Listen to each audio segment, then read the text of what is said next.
సనాతన ధర్మంలో తెలియక కొంతమంది అంటుంటారు, ఇంతమంది దేవుళ్ళు ఏమిటి, ఇంతమంది దేవుళ్ళు ఏమిటి అంటారు.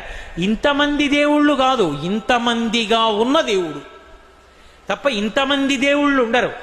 ఆయనే పరమభాగవతోత్తములైన వారి కోసమని దిగి వస్తాడు.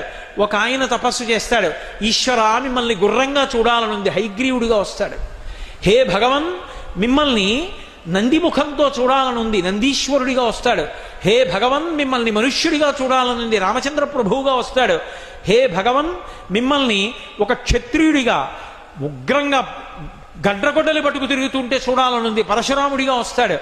పరమభాగవతోత్తములైనటువంటి వాళ్ళ కోరిక తీర్చడానికి, వాళ్ళకి కనపడడానికి ఒక రూపము దాల్చి కిందకు వస్తాను. ఇలా వచ్చినటువంటి విష్ణువు యొక్క అవతారములలో 21 అవతారములను ఉన్నాయి, 21 అవతారములు.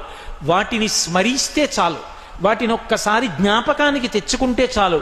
నైమిషారణ్యం లాంటి ప్రదేశాలలో ఆ పేర్లు ఒక్కసారి వింటే చాలు. అవి ప్రధానమైన అవతారములు అని చెప్తాడు సూతుడు.